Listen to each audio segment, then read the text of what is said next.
प्रधानमंत्री नरेंद्र मोदी ने चुनावी रैली को संबोधित करते हुए कहा कि फतेहपुर बुंदेलखंड के इस क्षेत्र में पराक्रम वीरता लोगों के खून में है। देश का सामर्थ्य बढ़ता देखकर यहां के लोगों का उत्साह और बढ़ जाता है, लेकिन ये जो यूपी के घोर परिवारवादी हैं, उन्हें देश का पराक्रम कभी अच्छा नहीं लगा। फतेहपुर बुंदेलखंड के क्षेत्र में पराक्रम वीरता ये यहां के लोगों की नसों में है, खून में है।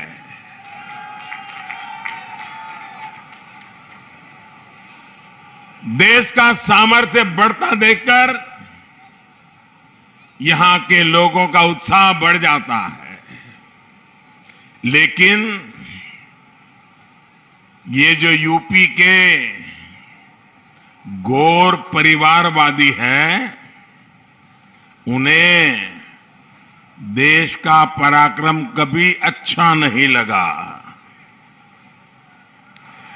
देश कुछ भी अच्छा करता है, ये परिवारवादी उस पर सवाल उठाते हैं। आप देखिए, ये कोरोना की भयंकर महामारी 2 साल हो गए, पूरी दुनिया को अपनी चपेट में ले लिया है, पूरी मानवता को संकट में डाला हुआ है। ऐसी भयंकर महामारी के बीच हम एक एक जीवन बचाने के लिए 2 साल से दिन रात काम कर रहे हैं, कोशिश कर रहे हैं। अब भारतीय जनता पार्टी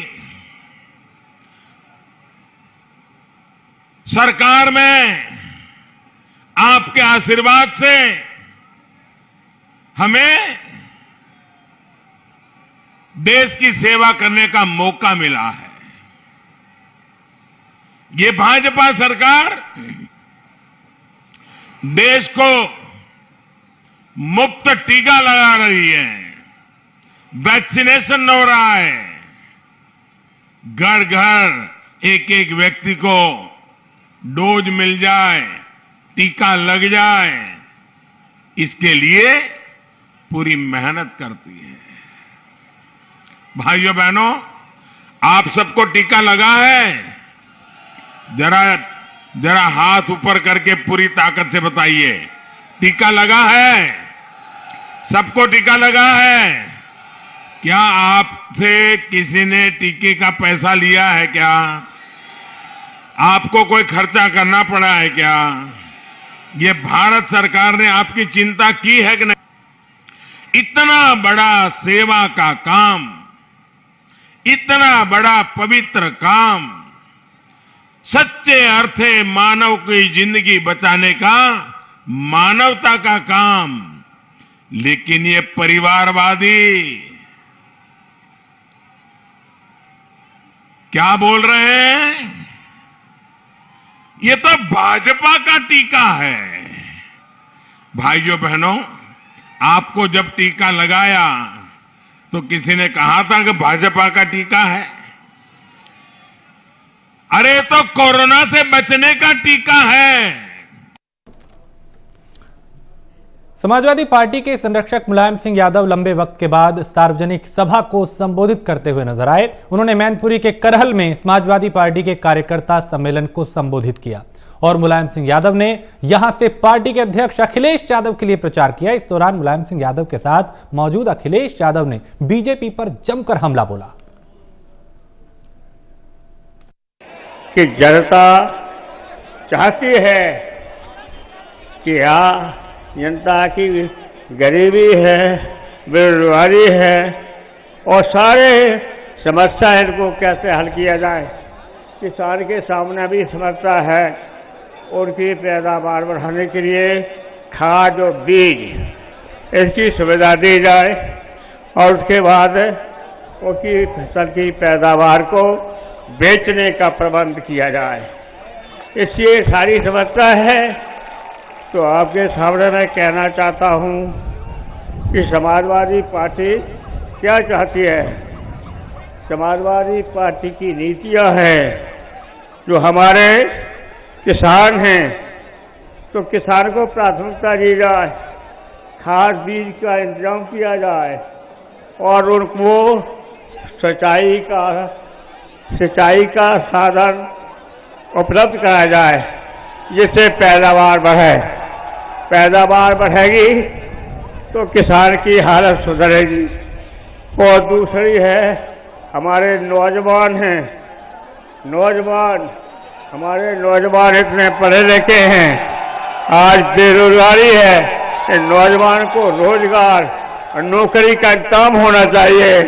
ये कोई सरकार नहीं कर रही है, लेकिन आज मैं विश्वास दिलाता हूँ, समाजवादी पार्टी की सरकार बनेगी तो नौजवानों को रोजगार और नौकरी का इंतजाम किया जाएगा। ये जोश और उत्साह बता रहा है कि इस बार भारतीय जनता पार्टी के बूथों पर इस बार ये जो उत्साह और जोश बता रहा है कि भारतीय जनता पार्टी के बूथ पर भूत नाचेंगे।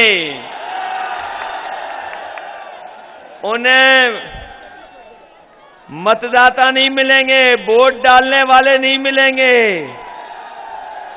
और हमें तो ये लगता है करेल के बूथों पे मक्खी मारने वाला भी नहीं मिलेगा कोई। मैं आपसे कह रहा हूं, जीत आपकी हो चुकी है, लेकिन आपको बहुत सावधान रहना है। ये भारतीय जनता पार्टी के लोग कोई भी साजिश कर सकते हैं, ये षड्यंत्र कर सकते हैं और चुनाव में उनके साथ न किसान है, न नौजवान है, न माताएं हैं, न बहनें हैं, न कोई वर्ग नहीं है। क्योंकि भारतीय जनता पार्टी से बड़ा झूठ कोई पार्टी नहीं बोलती। बताओ, भारतीय जनता पार्टी झूठ बोलती है कि नहीं बोलती है? बताओ, भारतीय जनता पार्टी झांसा देती है कि नहीं देती है? भारतीय जनता पार्टी झगड़ा लगाती है कि नहीं लगाती है? इसलिए भारतीय जनता पार्टी को अपना नाम बदलने लेना चाहिए। भारतीय जनता पार्टी नहीं, इनको भारतीय झगड़ा पार्टी नाम रख लेना चाहिए, क्योंकि जनता उनका समर्थन नहीं कर रही है। इसलिए सहानुभूति लेने के लिए कुछ भी कर सकते हैं। बताओ, ये सच्चाई है कि नहीं है? ये वही लोग हैं जिन्होंने विधानसभा में एक बार कहा कि पुड़िया, एक बार विधानसभा में इन्होंने कहा कि कोई आतंकवादी आए हैं, पुड़िया रख गए हैं। लेकिन जब जांच हुई, सच्चाई आई सामने, तो आप जानते होंगे लकड़ी का बुरादा निकला उस पुड़िया में। कोई आतंकवादी नहीं रखे गया था पुड़िया। इसलिए इन साजिशों से बच के रहना, इन षड्यंत्रों से बच के रहना। मैं तो कहना चाहता हूं कि जो लोग कानून नहीं मानते, कानून व्यवस्था को नहीं मानते, वो समाजवादी पार्टी को वोट ना दें। जो कानून को नहीं मानना चाहते, जो कानून से नहीं चलना चाहते, जो नियमों को नहीं पालन करना चाहते, हम उनसे कहेंगे कि समाजवादी पार्टी को उनके वोट की जरूरत नहीं है। हम समाजवादी लोग इस प्रदेश को खुशहाली के रास्ते पे ले जाना चाहते हैं। सीएम योगी आदित्यनाथ ने झांसी में जनसभा को संबोधित किया। इस दौरान सीएम योगी आदित्यनाथ ने कहा कि जब मैं 2017 में मुख्यमंत्री बना तो मैंने अपनी पहली यात्रा बुंदेलखंड से शुरू की थी। तब मैंने कहा था कि हम बुंदेलखंड को एक्सप्रेसवे देंगे। अब वो एक्सप्रेसवे पूरा होने जा रहा है। यहां पे उन्होंने सरकार की उपलब्धियां भी गिनवाई और विपक्ष पे वार भी किया। और भाइयों बहनों, 2017 के पहले क्या होता था? 2017 के पहले बुंदेलखंड में खनन माफिया हावी थे, भू माफिया हावी थे, वन माफिया हावी थे, गरीबों को मकान नहीं मिल पाता था, गरीबों के घर में शौचालय नहीं बन पाता था। क्या बुंदेलखंड को 17 के पहले बिजली मिलती थी? और आज तो बिजली मिलती है, आज राशन मिल रहा है ना। डबल इंजन की सरकार है, डबल डोज राशन का शुरू होता है, हर घर महीने मिल रहा है ना। अगर हम लोग राशन बंद कर देते तो ये जवाहरलाल राजपूत धरने में बैठ जाते फिर से, क्योंकि वह जन नेता है, जनता के हितों के लिए कार्य करता है, इसलिए आंदोलन करने का जज्बा भी है। कोई माफिया और कोई अपराधी आंदोलन नहीं कर सकता, क्योंकि वह या तो शोषण करेगा या अत्याचार करेगा, और जब उसको अवसर मिलेगा तो वह गरीबों का हड़पेगा। वह आंदोलन करने का उसका जज्बा समाप्त हो चुका होता है। भाइयों बहनों, हमने फ्री में वैक्सीन और डबल इंजन की सरकार है तो महीने में 2 बार राशन का भी हर एक गरीब को उपलब्ध करा रहे हैं। प्राप्त हो रहा है ना, बिजली मिल रही है ना सबको, कोई दिक्कत तो नहीं है। और भाइयों बहनों, अब तो हम लोग यहां पे बुंदेलखंड एक्सप्रेस वे भी बना रहे हैं, और बुंदेलखंड एक्सप्रेस वे के साथ डिफेंस कॉरिडोर भी बना रहे हैं। डिफेंस कॉरिडोर, अंतर साफ है, फर्क साफ है। सपा ने माफिया को पनपाया, भू माफिया, खनन माफिया, वन माफिया, पेशेवर माफिया, जगह जगह उन्होंने कट्टा और तमंचों की फैक्ट्री लगा करके यहां के युवाओं के जीवन के साथ खिलवाड़ करना शुरू किया। बेटियां असुरक्षित, महिलाएं असुरक्षित, नौजवान के जीवन के साथ खिलवाड़, व्यापारी असुरक्षित। क्या आज भी कोई कट्टा की फैक्ट्री चला पाएगा क्या? ये तमंचावादी जो अपने को समाजवादी कहते हैं, नाम समाजवादी, काम तमंचावादी और सोच परिवारवादी, यही है ना। इन्होंने अपना काम केवल अपने परिवार तक सीमित रखा है। ये लोग कल्याण की बात सोच ही नहीं सकते। बुंदेलखंड के संसाधनों पर लूट मचाते थे, अराजकता फैलाते थे, गुंडागिर्दी करते थे, राजजनों से छिनैती करते थे, डकैती डलवाते थे, व्यापारियों से गुंडा टैक्स वसूली करते थे। क्या 2017 के बाद भी कोई राज नहीं कर पाएगा? गुंडागिर्दी कर पाएगा? क्या व्यापारियों के साथ और माताओं बहनों के साथ छिनैती कर पाएगा?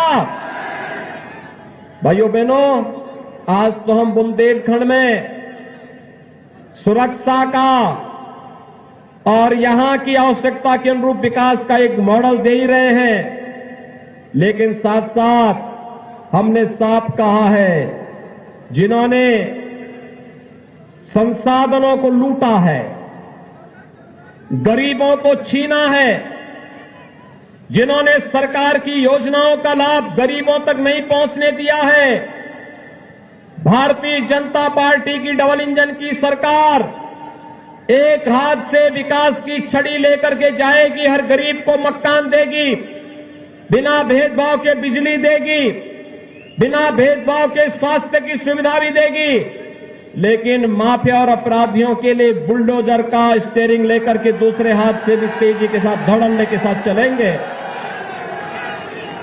आपने देखा होगा जब इन माफियाओं के लिए आप देख सकते हैं, सपा बसपा और कांग्रेस की संवेदना कभी गरीब के लिए नहीं होती है, अन्नदाता किसानों के लिए नहीं होती है, महिलाओं के प्रति नहीं होती है।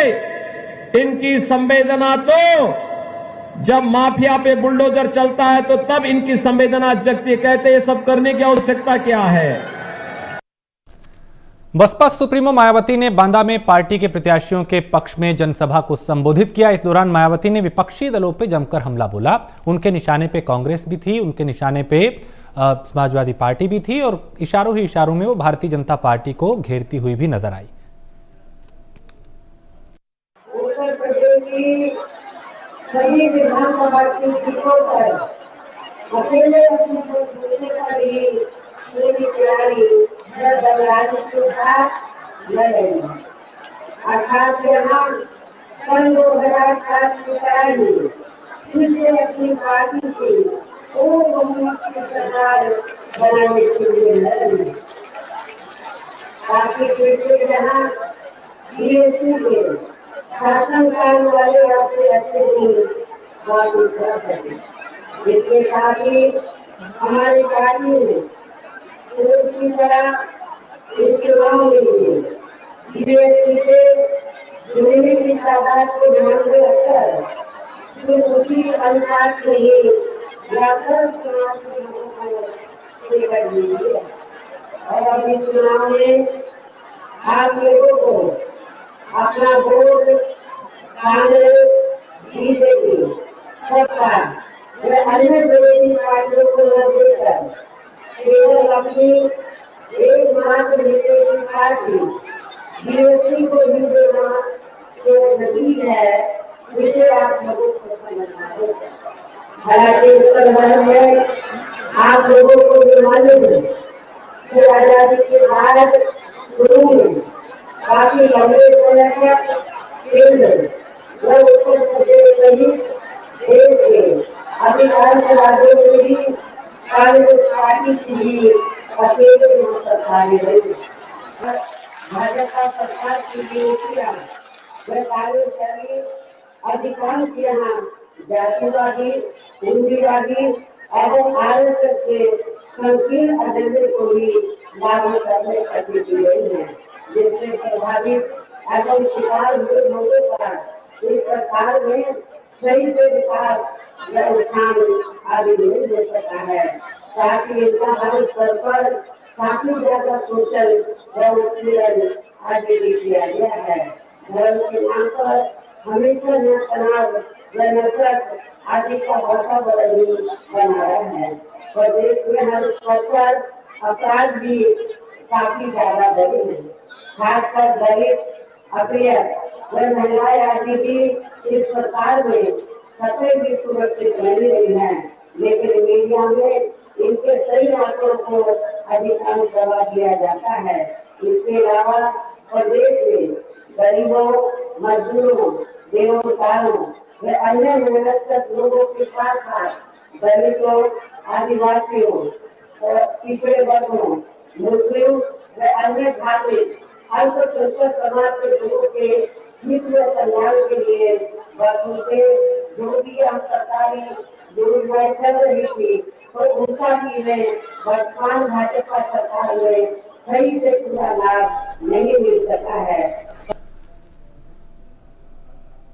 और उत्तर प्रदेश की सत्ता में वापसी का सपना देख रही बीजेपी के लिए डिप्टी सीएम दिनेश शर्मा लगातार चुनावी मैदान में हैं और इस कड़ी में आज उन्होंने लखीमपुर की गोला विधानसभा सीट और निघासन विधानसभा सीट पे बीजेपी प्रत्याशी के पक्ष में मतदान करने की अपील की। जनसभा को संबोधित करते हुए उन्होंने सरकार की उपलब्धियां गिनवाई और विपक्ष पे वार किया।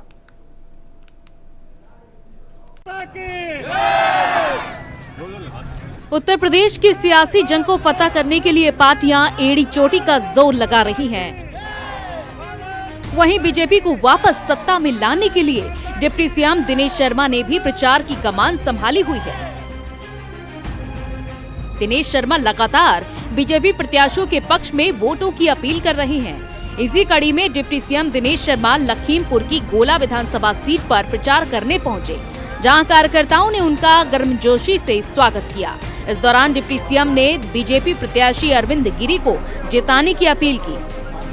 कभी हमारे सिख समाज के सम्मानित भाई और जिनको हम लोग कुछ रिश्ते खून के होते हैं और कुछ रिश्ते आत्मीयता और क्रिया और कर्म के होते हैं, जिनको मैं क्रियाशील मानता हूं, एक आदर्श संघर्षशील विधायक के रूप में जानता हूं और साथ में अपने भाई के रूप में मैं देखता हूं। ऐसे मेरे प्रिय यहाँ के विधायक भूत विधायक, वर्तमान विधायक और भविष्य के भी विधायक श्री अरविंद गिरी जी, और पहली बार मेरा अरविंद जी के क्षेत्र में के बारे में हमारा विचार विमर्श आपस में हुआ। लेकिन एक व्यक्ति को अपने क्षेत्र की छोटी छोटी समस्या के लिए सचिवालय से लेकर जिला मजिस्ट्रेट कार्यालय और मंडलायुक्त कार्यालय से लेकर मैंने सचिवालय के विभिन्न केबिनों में जाते हुए देखा है, और मुझे खुशी है कि अगर राजनेता अपने जनता के दुख दर्द को इतनी करीबी से देखता हुआ पहुंचे तो क्षेत्र की जनता को मैं कहूंगा वो भाग्यशाली है। डिप्टी सीएम दिनेश शर्मा ने जहां योगी सरकार के 5 साल की उपलब्धियां गिनाई, तो वहीं सपा के गुंडाराज की भी याद दिलाई। दिनेश शर्मा ने कहा कि पहले की सरकार में आए दिन दंगे होते थे, जबकि बीजेपी सरकार में कोई दंगा नहीं हुआ है। एक व्यक्ति अपने क्षेत्र की चिंता कर रहा था, एक सरकार अपने जनता के लिए काम कर रही थी, एक विपक्ष अपने घरों के अंदर बैठा हुआ था।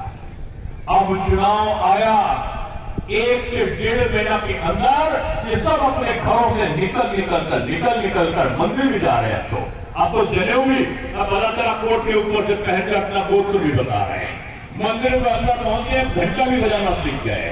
अब तो जय हनुमान ज्ञान गुसागर है, कभी 3 लोग को जाकर रामनामा सुखनामा उसे पूछो, इसके आगे वो हनुमान चालीसा भी नहीं याद कर पाते, इतनी हनुमान चालीसा भी कहना सीख गए। क्यों? उनको पता चल गया कि भारतीय जनता पार्टी के लोग मैदानों में उतरकर जनता की सेवा कर रहे हैं, वो घरों में बैठे जनता को माफ नहीं करेंगे। उन्होंने भारतीय संस्कृति का विरोध कर करके जो एक आपस में मतभेद पैदा किया था, उनको पता चल गया कि अब हम मतभेद पैदा करके राज्य नहीं कर सकते, और वो जानते थे बीजेपी की 5 साल की सरकार में एक भी दंगे नहीं हुए। साथ ही दिनेश शर्मा ने लखीमपुर की निघासन विधानसभा सीट से बीजेपी प्रत्याशी शशांक शर्मा को विजय बनाने की अपील की। इस दौरान बीजेपी नेता सुनील सिंह भी मौजूद रहे। जनसभा को संबोधित करते हुए दिनेश शर्मा ने सरकार की उपलब्धियां गिनवाई और विपक्ष पर वार किया। पिछला रिकॉर्ड तोड़ेंगे हम, जिस प्रकार से जन सैलाब हर जगह उमड़ रहा है, मैं कह सकता हूँ कि पिछला रिकॉर्ड बीजेपी का, अपनी जीत का रिकॉर्ड स्वयं बीजेपी तोड़ेगी। सपा, बसपा, कांग्रेस और एमआईएम मिला के ये 3 अंकों का आंकड़ा यानी सैकड़ा पार नहीं कर पाएंगे। जाहिर है बीजेपी के फिर से सत्ता की राह को आसान करने के लिए डिप्टी सीएम दिनेश शर्मा पूरी तरह सक्रिय हैं। यूपी के अलग अलग जिलों के दौरे करके जनता को बीजेपी से जोड़ रहे हैं। दिनेश शर्मा की रैली में आने वाली भीड़ को देखकर जहां बीजेपी गदगद है, तो वहीं विपक्ष की बेचैनी भी बढ़ी हुई है। Bureau report, prime news.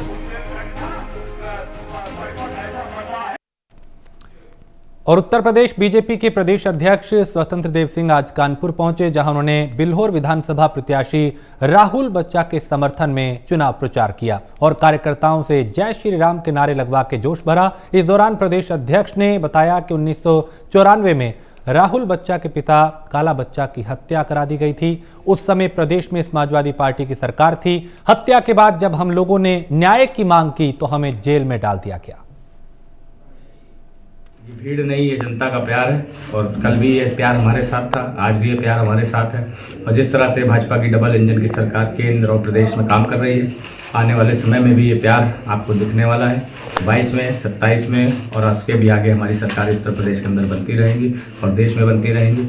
मैंने इस क्षेत्र के प्रमुख मुद्दों पर अपनी नज़र बना करके रखी हुई है। पिछले 5 वर्षों में जब से भाजपा की सरकार है, प्रतिनिधि कोई और था, कार्य क्षेत्र इस बार अगर हम विजयी होते हैं तो उस हिसाब से यहाँ का जो न्यायिक क्षेत्र है जो कानपुर देहात में जुड़ा हुआ है, सर्वप्रथम उसको कानपुर नगर से जोड़ा जाए ताकि लोगों को लंबी दूरी का सामना न करना पड़े। दूसरा हमारा विषय, यहाँ पर एक भी पूरी तहसील में पॉलीटेक्निक की स्थापना नहीं हुई इतने सालों में, उसको भी हमें धरातल पर लाना है। औद्योगिक क्षेत्र ककमन रोड पर हमारा बनाया गया पिछली सरकारों में, लेकिन वो आज भी विकसित नहीं हुआ है। और इसी के साथ इस बुलेटिन में फिलहाल इतना ही। देश प्रदेश की बाकी खबरों के लिए आप देखते रहिए प्राइम न्यूज।